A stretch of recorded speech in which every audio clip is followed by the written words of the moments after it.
Muy buenas noches amigos, soy Laura Guzmán, bienvenidos a Frontal. Hace justo un año estuvimos en las inmediaciones de la Procuraduría General de la República dando seguimiento al caso Odebrecht. Y es que hace justo una semana ya tuvimos las conclusiones del mismo. Veamos el contenido que tenemos preparado para ustedes en esta entrega.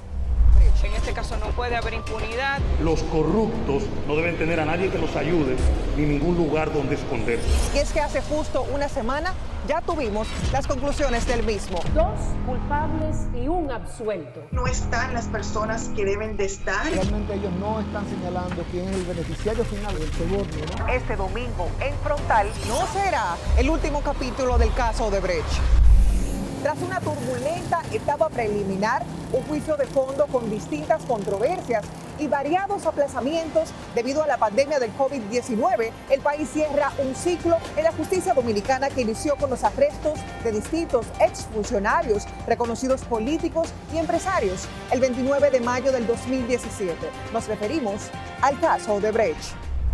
El caso Odebrecht ciertamente da mucho tema. Murió en un accidente aéreo el juez Teori Sabasi, quien tenía a cargo casos de corrupción como el de Odebrecht. Se ha revelado que a través de Odebrecht se beneficiaron muchos presidentes. ¿Cómo es posible que no salga nada de una empresa así? Que hace años se venía diagnosticando la profunda corrupción del sistema político latinoamericano. En este caso no puede haber impunidad.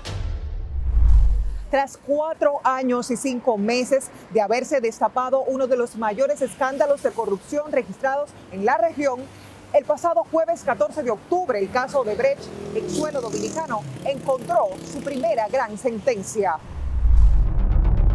Todo inició el 22 de diciembre de 2016, momento en que el Departamento de Justicia de Estados Unidos develó que de 2001 a 2016 la empresa brasileña Odebrecht había entregado sobornos por $788 millones en 12 países de Latinoamérica para obtener 100 contratos de obras de infraestructura.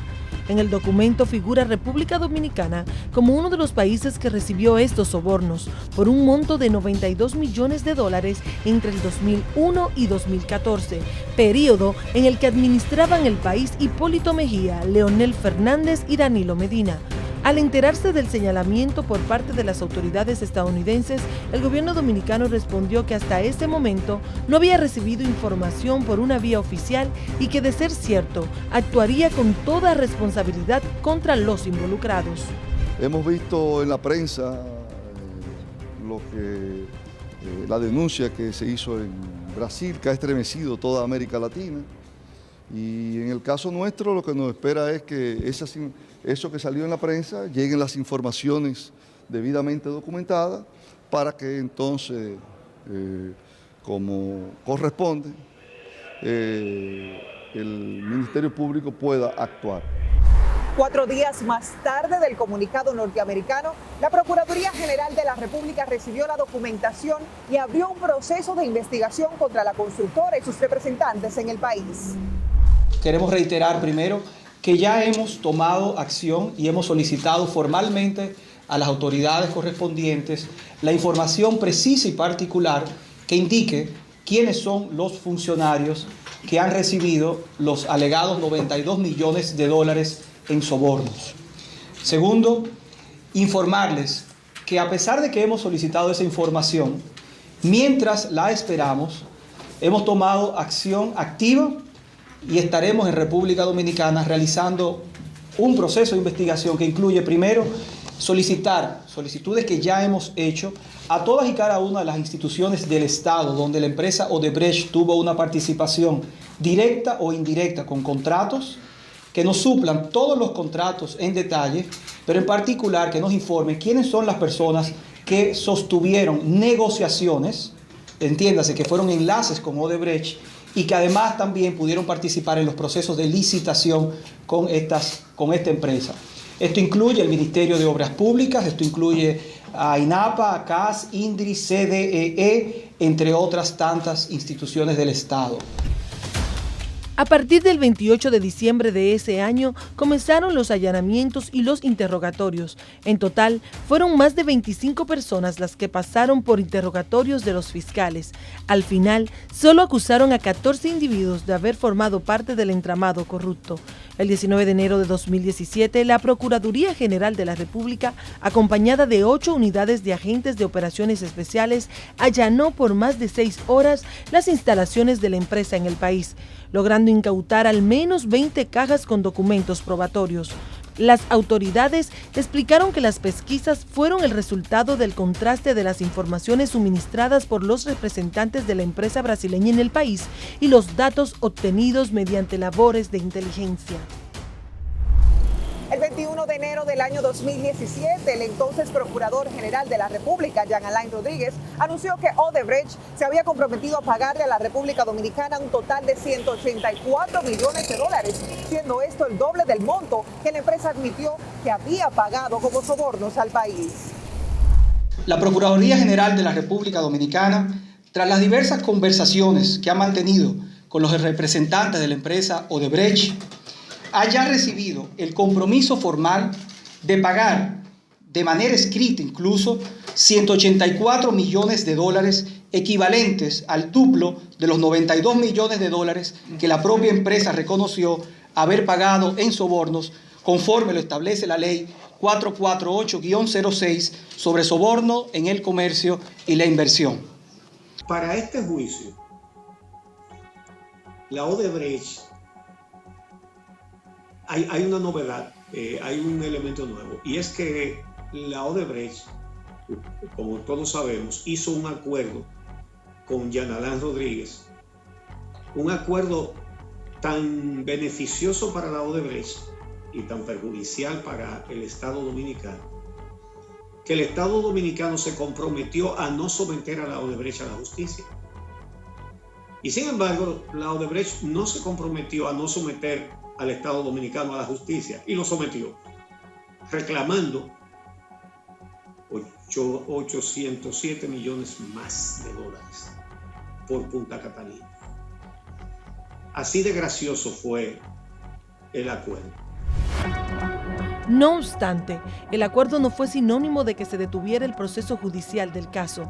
En su momento, el exprocurador aseveró que esto no impediría que se siguiera investigando, sin descanso y hasta sus últimas consecuencias, caiga quien caiga. Para finales del año pasado, la constructora brasileña aseguró que había pagado al Estado dominicano 60 millones de dólares en cumplimiento de este acuerdo. El caso Odebrecht causó desde sus inicios en 2017 un terremoto político en el país, puesto que salpicó a funcionarios de los dos principales partidos políticos que se habían repartido entre sí el poder en las últimas décadas. La investigación causó una gran indignación en la opinión pública, ocasionando inéditas manifestaciones contra la corrupción y contra la impunidad, aglutinadas en el movimiento Marcha Verde. La investigación también se convirtió en un arma arrojadiza entre los partidos.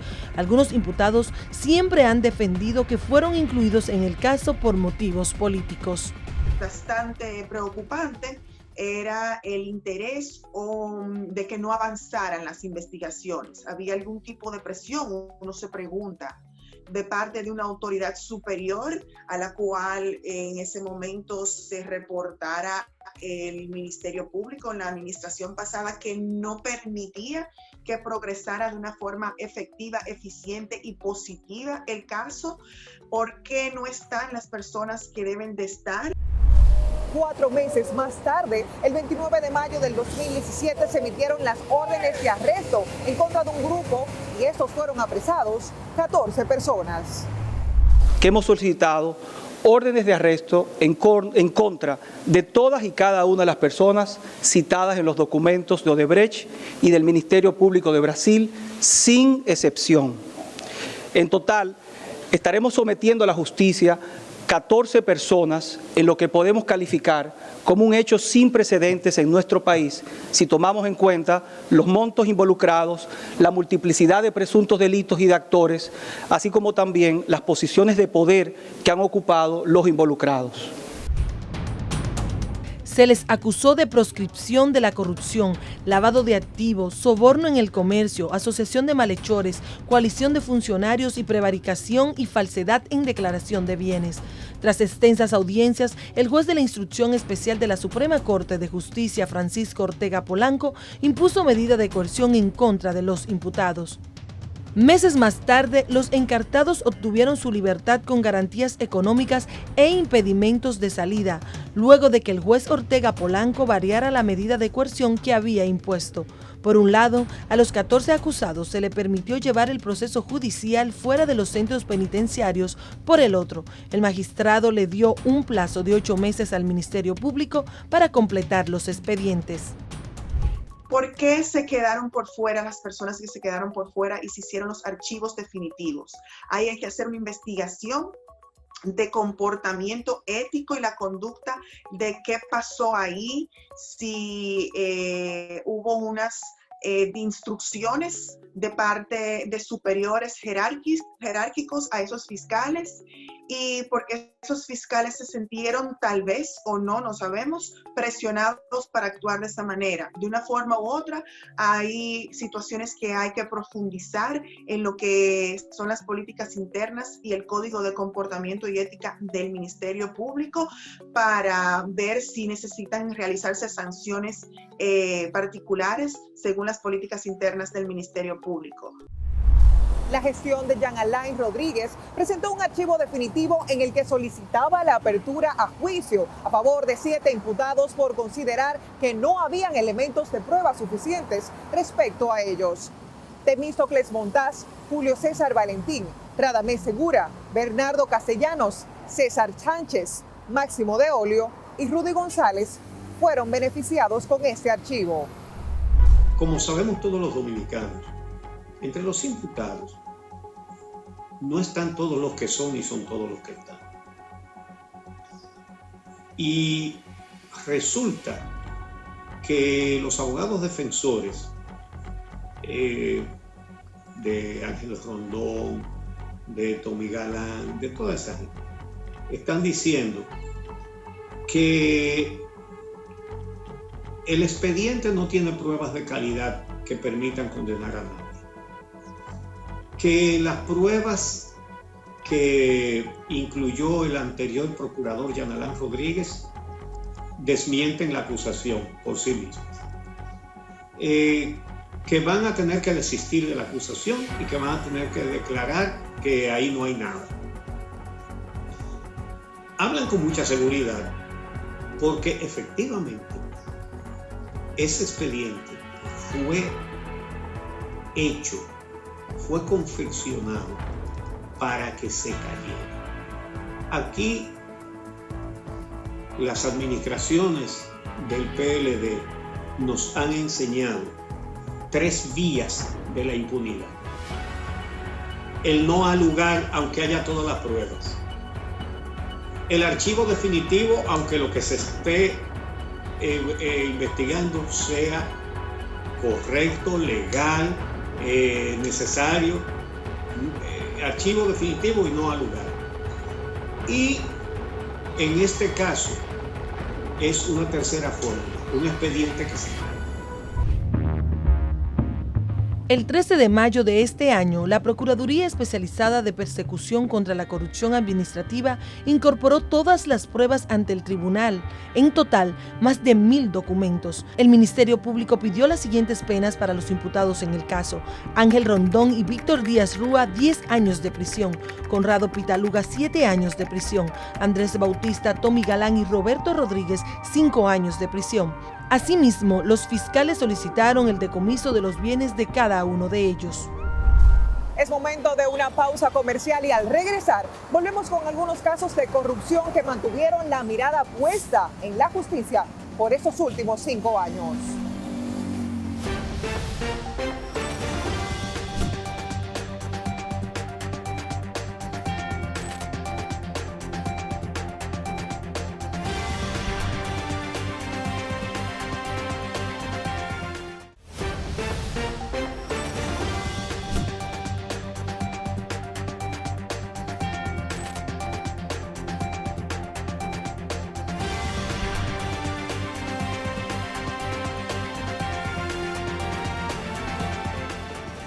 En principio, el caso comenzó con 14 imputados, muchos de los cuales fueron dejados fuera con el pasar de los años y solo 6 llegaron a juicio de fondo.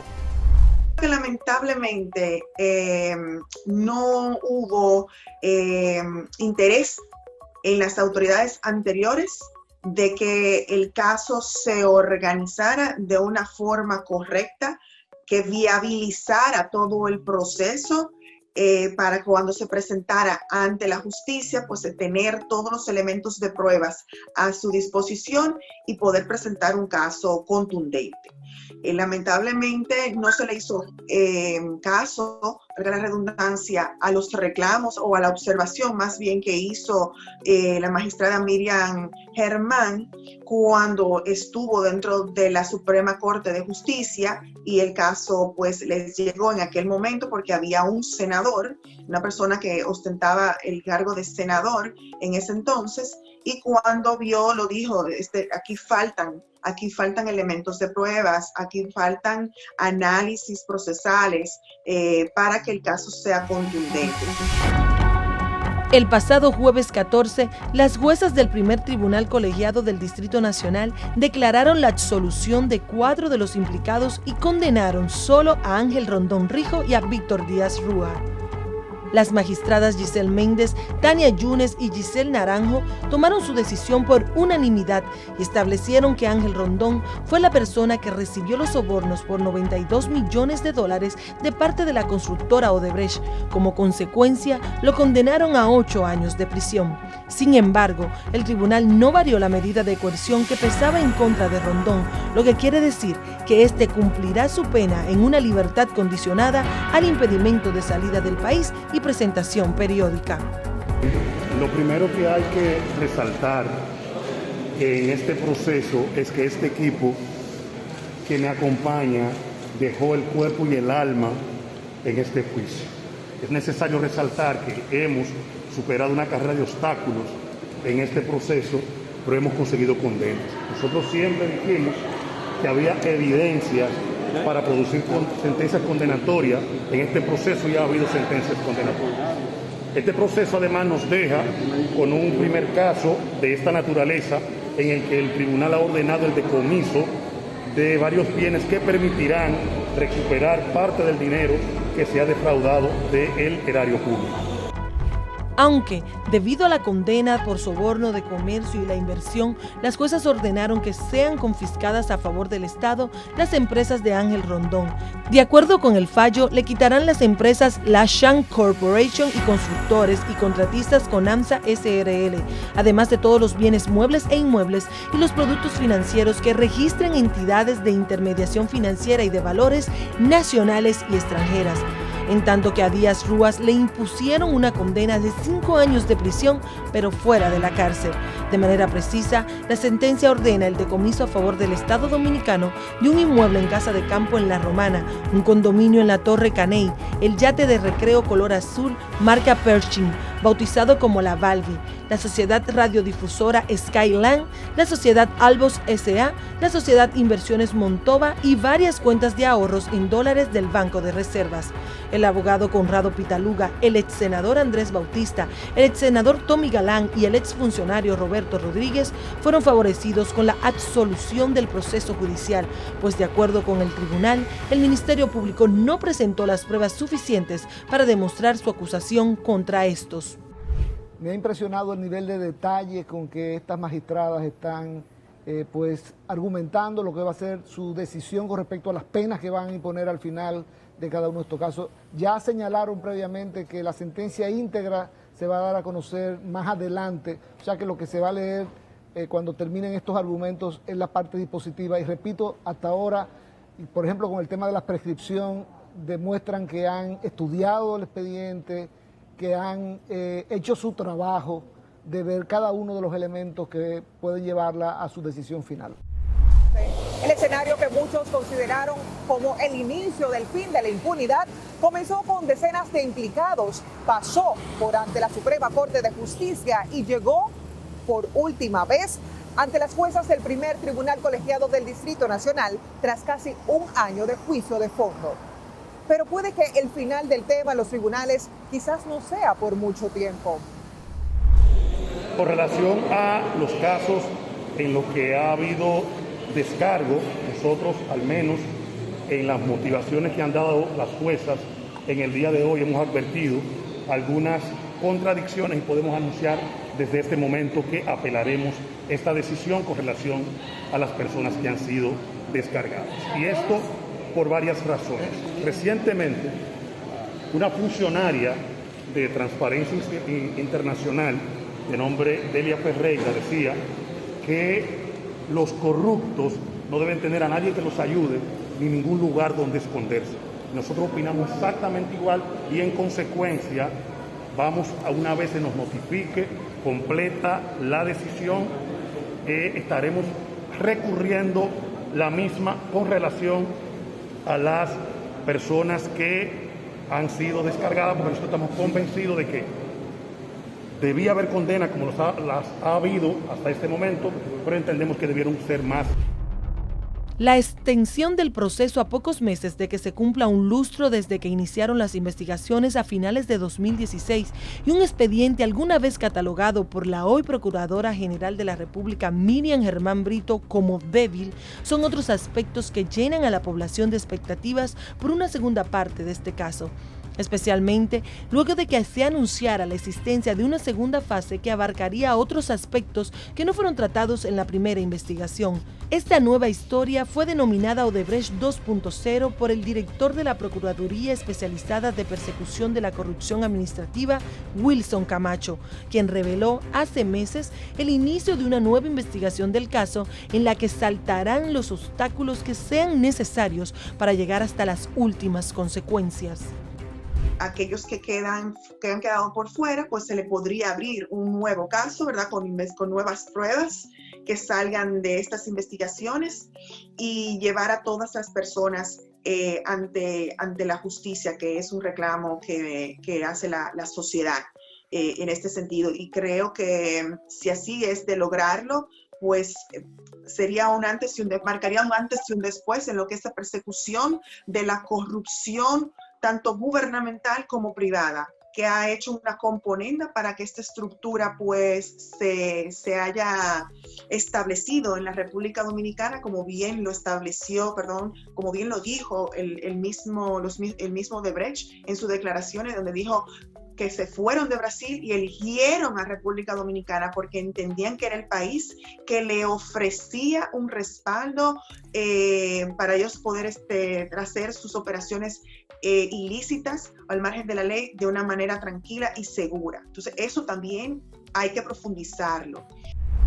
Para esta nueva versión de Odebrecht, el procurador adjunto señaló que hará todo lo posible por incorporar nuevos testigos e investigar las sobrevaluaciones de las obras, indagaciones que se vieron obstaculizadas por la Cámara de Cuentas, institución que investigan desde enero por unas supuestas auditorías maquilladas.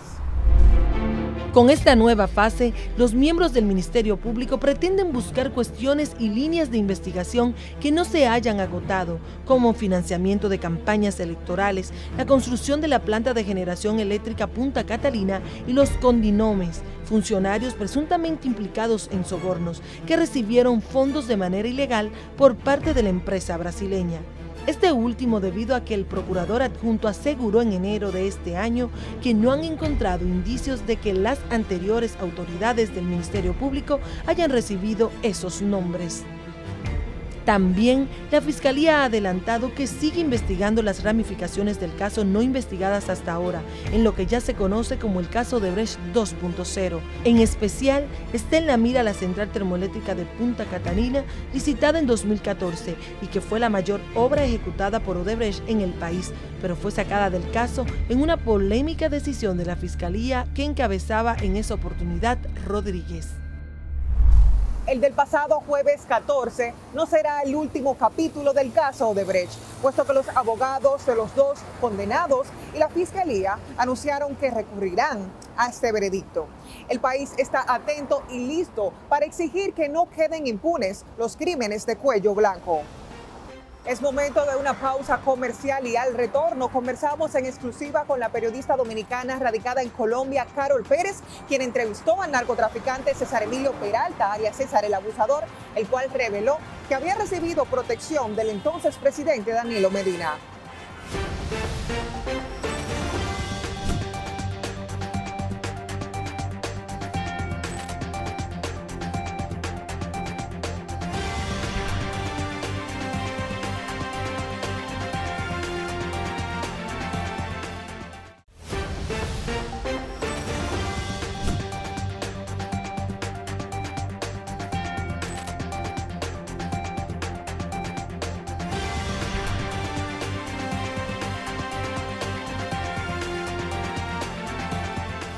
Tenemos el gusto de encontrarnos con nuestra dominicana periodista Carol Pérez, residente en Colombia, que ya de verdad muchos de nuestros ciudadanos le tenemos un aprecio porque siempre nos está respaldando con importantes noticias y apoyando el periodismo dominicano. Gracias por estar con nosotros en Frontal y para el medio lascalienticas.com.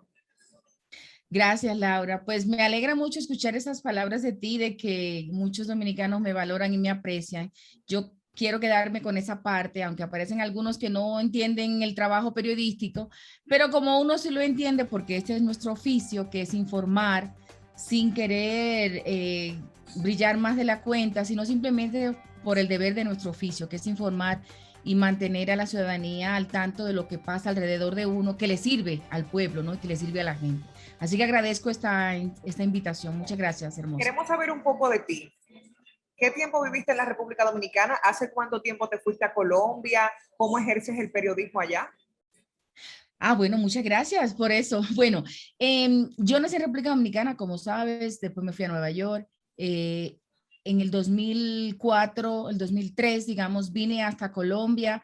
Acá estuve 10 años ejerciendo el periodismo y la educación, porque también yo me dedico a la educación. Enseño la carrera de comunicación social, pero también enseño inglés como segunda lengua y soy asesora de instituciones con respecto a eso. Y fue una de las razones también que me trajo a Colombia, porque ellos en ese momento necesitaban personas bilingües con experiencia que ayudaran al proceso de poner a Colombia en el nivel de inglés que se requería. Eso ha sido parte de mi trabajo también y, por supuesto, la radio y la televisión, que es a lo que yo me dedico mayormente. En esa primera etapa yo viví 10 años acá en Colombia. Mi primer año en Cali y 9 años en Bogotá. Después, mi hijo mayor lo firman en el béisbol y nos tuvimos que ir a República Dominicana. Ya mi hijo mayor pues se quedó permanentemente en Estados Unidos, se casó, ya hasta voy a ser abuela, imagínate. Entonces, a raíz de eso estuve 6 años allá en la isla haciendo muchos trabajos, trabajando con mucha gente que quiero mucho. De hecho, ahora que regresé, yo regresé ya en el 2019 porque ya pues mi hijo se quedó allá en Estados Unidos. Tengo un hijo menor que es colombiano y un esposo que es colombiano y decidimos reunificar la familia acá en Bogotá porque nos gusta a los tres. En vez de ellos se fueran para Dominicana, decidimos venir para acá nosotros tres y aquí estoy hace ya 2 años y algo, ¿no? Sigo igual en los programas, en la paradita de las 12 con José Guillermo Sued y Edel Cordero, sigo igual ahí. En Cada Día con Jesús Nova también sigo permanentemente. Con Sabrina no, porque digamos que no se presta. Porque además yo tengo ya mi proyecto independiente, que es el logo que está ahí en Tacones Radio y Televisión, que se pasa por varios canales allá, entre ellos Carivisión, con La Paradita, en BTV, con Jesús Nova, en Cananga TV, en Latinson TV, y en la radio se pasa en Quisqueya FM. Es decir, mantengo una actividad permanente de mi propio proyecto, que es en Tacones Radio y Televisión, que invito a los televidentes a que lo busquen. Pero además, les sirvo de corresponsal a muchos medios que usan mi trabajo. Telesistema me usa, ahora con CDN, bueno, con CDN también estuve, me gusta mucho CDN como trabaja. Sol FM siempre me usa, también me llama para investigaciones y temas de interés. Y los medios que me necesiten siempre saben que yo estoy dispuesta. Yo vivo de esto, yo vivo de hablar, de contar historias y a la hora que me necesiten siempre me tienen porque yo entiendo que las noticias que yo informo les sirven a la ciudadanía, le sirven al pueblo dominicano y yo como una dominicana o como la única periodista dominicana que está por acá, por Sudamérica, porque no hay más, no porque yo sea la mejor, sino porque soy la única, ¿no?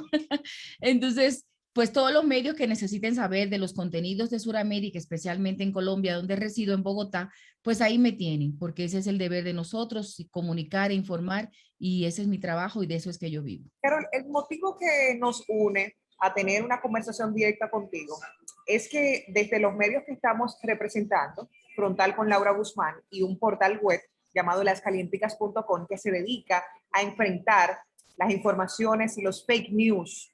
Sabemos que estamos en una era digital donde ahora todo se propaga, cualquier persona cree lo que se publica, un titular con mucho morbo. El periódico Hoy estableció un titular donde dice que usted, la periodista Carol Pérez, le hizo una entrevista al señor César Emilio Peralta y que él declaró que era un protegido del expresidente Danilo Medina. Yo quisiera que hablemos al detalle de todo este proceso, cómo se dio esa entrevista, realmente cuáles fueron las informaciones que le ofreció a usted, porque realmente entendemos que ese titular fue muy morboso y ahora la República Dominicana tiene muchas expectativas. También, ¿hace cuánto se realizó esa entrevista? Mira, la entrevista yo se lo di a la periodista que admiro y quiero mucho, que es Yulisa Céspedes. Es una de mis periodistas favoritas en República Dominicana. De pronto porque somos contemporáneas, tú eres mucho más joven que nosotras dos. Y Yulisa es una maestra, al igual que yo, es decir, con mucho respeto y mucha ética, ejerce este oficio. Y yo me cuido mucho de cuando doy informaciones por eso. Yulisa me hizo una entrevista muy respetuosa y muy generosa, y visionaria como ella es. Dos años después del tema de César Emilio Peralta, ella lo saca al aire, llama a la única periodista que ha conversado con él, que he sido yo, porque estoy acá en Colombia y porque además el señor César Emilio Peralta no ha querido ver a nadie más. Ese señor es muy discreto, muy prudente. ¿Cómo tuviste la oportunidad de tener el acceso a él? Mira, eso fue desde que lo arrestaron acá en Colombia. Como tú sabes, se lo arrestaron en diciembre del 2019. Yo prácticamente estaba recién llegada de nuevo a Colombia y todavía no entraba en los medios como estoy ahora, porque yo me quise tomar ese año sabático porque tuve 6 años muy intensos en Dominicana, unos procesos de salud, y yo me quería tomar ese año sabático. Pero así no, me tomé unos meses, pero desde que comenzó esa noticia, cuando lo atrapan aquí, Telesistema, Ana López, la directora de contenido, la encargada de contenidos, me llama y me dice: Carol, quiero que me ayudes porque a César Emilio Peralta lo atrapan en Colombia y tú eres la única que está por allá. Y yo dije, bueno, pues vamos a hacerle, esos no son mis temas, el narcotráfico, pero siendo esa la información y yo la única por acá, mi obligación es esa. Pues así fue, yo empecé a darle seguimiento a los temas, a entrevistar a los generales que lo atraparon, al director de la Interpol y a todos los temas, hasta que finalmente di con la abogada del señor César Emilio Peralta, y que también era la abogada del señor Ramón Otoño Leña, como le dicen, que ya está deportado a Estados Unidos. Ella era la misma abogada de los dos. La contacté, hicimos una relación y ella me ayudó a yo llegar donde ambos, porque ellos, ninguno de los dos, querían darle informaciones a nadie. Ellos que tienen que protegerse para sus penas y todo ese tipo de cosas, ¿no?, que tienen que ver con la parte legal. Bueno, entonces el 31 de diciembre, el señor César Emilio Peralta parece que le dio la nostalgia de República Dominicana. Le dijo, sí, dile que venga, que yo la quiero ver y que me traiga algo de comer. Cuento esta parte anecdótica y chistosa para darle otro aire, porque no me gusta el morbo. Entonces, así fue. Yo fui y le llevé una comida dominicana. El señor se sintió muy agradecido de ese detalle. Yo fui como una ciudadana dominicana, porque si ellos sabían que yo iba como periodista, no me dejaban entrar. Porque su tema es un tema delicado. Si el tema de los narcotraficantes son temas delicados que no se puede ir a especular y a hablar y a meterse donde uno quiere, no. Yo fui y así fue, conversamos por hora y media, él me confesó muchas cosas, como siempre he dicho, ha sido un señor muy respetuoso, fue muy respetuoso conmigo, y hablamos de muchas cosas, de su vida privada, de su educación, de cómo se formó, de cómo avanza, y de sus vínculos con la política también, de cómo él fue protegido porque donó dinero a la campaña del expresidente Danilo Medina. Fue él quien lo protegió durante muchos años, durante, digamos, que los años que fue presidente hasta que lo agarran, que fueron prácticamente... No te escucho, Laura. Él le dijo eso textualmente a usted, de que mira, él digamos que lo que me dijo fue que a él quien lo protegió y a quien él donó dinero fue a la persona de más poder en la República Dominicana. No me mencionó nombre de Danilo Medina, pero no hay, eso es como el huevo blanco, gallina lo pone y frito se come, ¿no? Es decir, la persona de más poder en ese momento, y eso todo el mundo además lo sabía, Laura, que era el presidente Danilo Medina, el presidente de turno, que lo había protegido después de haber ayudado a financiar su campaña, lo había protegido para que no le pasara nada esos 4 primeros años, ¿cuántos fueron? 6 más o menos, 6 primeros años de gobierno, ¿no? Que tuvo el presidente, 6, 7 años. Sí, eso, yo diría que mucha gente lo sabía, pero nadie se atrevía a decirlo. Cuando yo converso con él, que él me da tantas informaciones, entre la confianza que vamos teniendo, él va soltando esa información. Y es la que yo me atrevo a contar ahora. No la conté en el 2019 de que fue esa persona y con esas palabras como me la dijo, porque yo sí tenía miedo. Yo sí tenía miedo de que yo nunca había trabajado temas de narcotráfico porque ese no es mi perfil, o no era mi perfil. Ahora sí, ahora por lo visto yo soy la periodista de los narcotraficantes. Para desgracia o suerte mía, no sé. Es momento de una pausa comercial y al regresar. República Dominicana se ha vuelto un narcoestado desde hace ya un buen tiempo.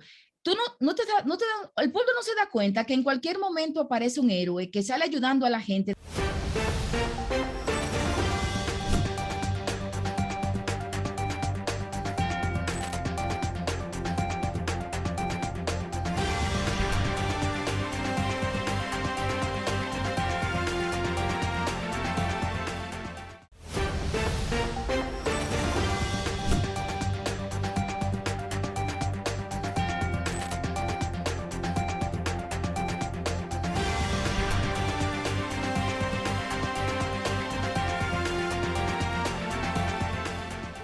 Una de las cosas que más indignaba a la población dominicana es que veíamos a este señor pasearse por las plazas comerciales, por los restaurantes, todo el mundo sabiendo que era involucrado a una red de narcotráfico. Entonces, como usted bien dice, todo el mundo lo sabía, pero no nos atrevemos a decir informaciones hasta que no tenemos las comprobaciones y los hechos que sean concretos de que realmente todo es así. Él es parte ahora de un proceso legal que tiene que culminar. Y realmente estas declaraciones, y que todo el mundo lo sepa, también trae a la palestra qué considera Carol Pérez que podría pasar con el expresidente Danilo Medina. ¿Podrá ser este juzgado? ¿Qué puede tener de recompensa el pueblo dominicano de que no existan esas vacas sagradas, como él decía cuando era presidente? Pues mira, yo no creo que le pase nada al presidente Medina. Es decir, si no le pasó al presidente Samper acá en Colombia, lo traigo a comparación porque son casos parecidos, que finalmente se ha descubierto ahora que no es cierto que los Rodríguez Orejuela financiaron la campaña de Samper, sino más bien fueron apoyados por Pastrana. Cuento esa historia rapidita como para compararla. Es decir, los presidentes tienen una protección de los expresidentes y una inmunidad que no le permite de pronto en nuestro país, aunque ya hay casos, ¿no?, de corrupción de presidente, como los de Guatemala y de Perú, que están envueltos. Pero yo creo que todavía en el caso de República Dominicana eso no se da y eso no se dará. El presidente va a seguir ahí y por lo visto sigue con aspiraciones de montar presidentes, porque él sigue como presidente del partido. El PLD quiere volver a ser gobierno. No sé si el pueblo dominicano le dé esa opción nuevamente, porque esos 20 años del gobierno del PLD, aunque hubo progresos en algunas infraestructuras y cosas, pero también hubo una descomposición de la sociedad dominicana, producto de los excesos que tuvieron ellos por tantos años de gobierno. No sé si el pueblo dominicano le dé la oportunidad, pero el presidente Medina seguirá siendo un hombre poderoso porque ayudó a mucha gente, tiene ahí su inmunidad. Y no creo realmente que lo vayan a... Eso es lo que yo pienso. Ojalá no sea así, ojalá sí se cree un precedente y que la justicia en este momento dominicana, que tiene intenciones de ser independiente, porque todavía no lo es, no nos hagamos ilusiones, que tiene intenciones de sí ser una justicia independiente, de ser un poder independiente, que persigue a los delincuentes, que acusa a los corruptos y que los juzga, tome partido en eso y que en algún momento sí tome acciones contra él y contra todos los que estén involucrados. Porque también ahora hay muchos funcionarios de este gobierno y altos dirigentes del gobierno actual, del partido de gobierno actual, que también están involucrados en cosas. No directamente con el señor César Emilio Peralta, pero sí con acciones de narcotráfico. Es decir, nuestro país Yo me atrevo a decir que es un narcoestado en este momento. Que no lo quieran decir los periodistas o el Estado que no lo quiera aceptar. Bueno, eso, pero yo que tengo la experiencia de estar viviendo en Colombia, un país que tiene toda la experiencia en narcotráfico, porque todo el mundo lo sabe, ¿no? Lo que saben los dominicanos de narcotráfico en acciones y prácticas lo aprendieron de los colombianos, porque este país sí ha tenido muchas historias de narcotráfico. Entonces los dominicanos en este momento somos como los hijos, los bebés de esas prácticas que ya han ido un poco saliendo de Colombia por los años y el ejercicio, ¿no? Entonces, República Dominicana se ha vuelto un narcoestado desde hace ya un buen tiempo. El pueblo no se da cuenta que en cualquier momento aparece un héroe que sale ayudando a la gente, dando plata, y que después, un par de años después, resulta siendo un narcotraficante. Esos son los indicios de un narcoestado. Cuando un estado solo habla de dólares teniendo pesos dominicanos, esos son indicios e indicadores de narcoestado. Entonces, todos esos indicadores tienen que alertar a la justicia dominicana para seguir investigando y no tener vacas sagradas, de que hay más personas de las que uno se imagina ligada a lo ilícito, al narcotráfico, al lavado de activos, principalmente al lavado de activos. Porque República Dominicana no produce un gramo de nada, ¿no?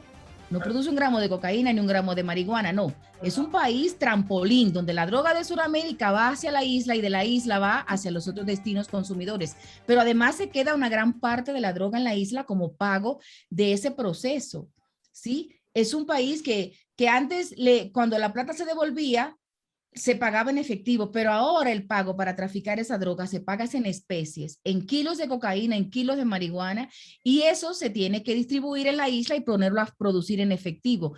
Eso es un narcoestado. En esa hora y media que tuviste la oportunidad de conversar con él, ¿sentiste que él pudo tener esa apertura porque se sintió en confianza, porque tal vez lo sintió como una especie de terapia psicológica? Sí, creo que sí. Yo creo que le generé una confianza. Y de hecho, mira, Laura, después, en el 2020, para la campaña electoral que estuvo tan reñida y tan caliente, sacándose narcotraficantes uno con otro, seguro tú te acuerdas, el presidente Abinader, a través de un enlace entre él y yo, una persona a quien yo aprecio mucho, que es muy cercano a él y que para mí es como un padre, quería mandar unos emisarios a Colombia para que vieran al señor César Emilio Peralta y le contaran si había algunos miembros de su partido, del PRM, que estuviera involucrado en las cosas de él. El señor César Emilio Peralta quería que esos emisarios vinieran. Yo hablé con él, él me llama y me dice que sí, que le diga que lo mande los emisarios. Que mande esos emisarios a Colombia, que él los va a recibir para contarle cosas que a mí no me contó. Sí, porque yo no sé si mi ignorancia o mi poca experiencia en manejo de narcotráfico, de pronto no saqué más informaciones de la cuenta porque yo estaba, te digo la verdad, Laura, muerta del susto, porque era la primera vez que yo hablaba de este tema. Yo en mi vida de 30 años de carrera como periodista jamás traté ese tema, incluso estando aquí en Colombia, porque no me parecen que son los temas para una periodista como yo, pero ya sí me tocó y la vida me llevó hasta allá. Entonces, esos emisarios no pudieron llegar a Colombia porque llega la pandemia, cierran los aeropuertos y no pudieron llegar. Pero el señor César Emilio Peralta sí estaba interesado en contarle a esos emisarios que iban a venir de parte del señor candidato en ese momento, Luis Abinader, a Colombia, de personajes que podían estar involucrados de su partido, del PRM, en negocios con él, que tuvieran contacto, ¿sí? ¿Para qué? Me imagino de pronto para que le sirvieran para su pena, para ganarse adeptos, para ganar favores, porque así opera la red de declararse o de sapear, ¿no? Como se dice en Colombia, sí. O de chivatear al otro, que no lo impusimos nosotros, sino lo impuso la DEA, porque es lo que la DEA hace. La DEA empieza a que uno chivatea al otro y así se van contando y así va metiendo uno a otro en la cárcel, ¿no? Sí. Entonces, en ese momento, en esa campaña tan caliente que hubo en el 2020, antes de que el presidente Abinader ganara, él quería mandar esos emisarios, porque el presidente Abinader sabía que ese señor era una fuente importante de contenidos y de información que pudieran ser de utilidad.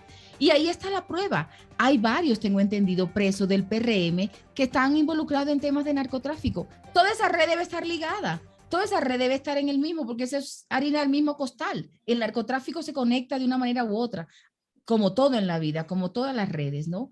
Y ahí están. están cayendo, seguirán cayendo más, porque yo entiendo que las personas ligadas al narcotráfico en nuestro país son muchas, muchas más de las que sabemos y bastante secretas.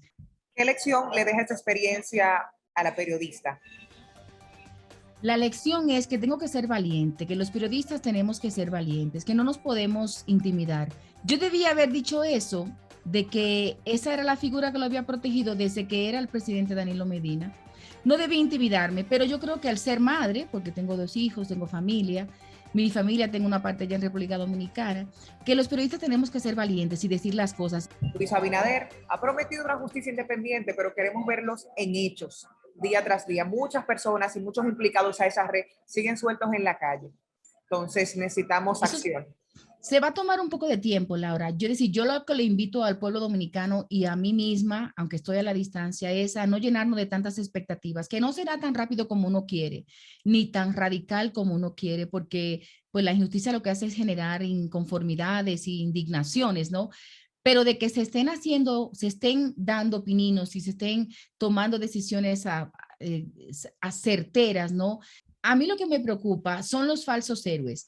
Yo no quiero seguir viendo, Laura, y esto lo digo con todo el corazón, yo no quiero seguir viendo más supuestos héroes que aparezcan en la sociedad dominicana, que ayuden a la gente, que quieran hacer cosas buenas, que se involucren en la sociedad, en la política, y que un par de años después terminen siendo narcotraficantes, lavadores de activos, en todo lo ilícito. Eso es lo que me preocupa. Nos sentimos muy orgullosos, Carol, de tener periodistas como tú alrededor del mundo, haciendo ese trabajo de promover la libertad de expresión, la democracia y llenarse de valentía para poder defender los mejores intereses de nuestro país. De verdad que muchísimas gracias, Carol. Pues Laura, te invito a ti también a que lo seas. Tú eres una mujer muy valiente, tú también lo puedes hacer desde la realidad que te toque, desde la información que te llegue, que tú creas que pueda aportar a la sociedad. Y los invito a que sigan mis redes sociales en Tacones, Radio y Televisión, y las mías personales, que son Carol Fior Pérez, periodista. Un abrazo para ti, Laura. Excelente, gracias por estar con nosotros. Sin lugar a dudas, en la justicia dominicana todo es posible, así que el pueblo estará muy atento de todos los procesos de apelación del caso Odebrecht. Hasta una próxima entrega de Frontal, soy Laura Guzmán.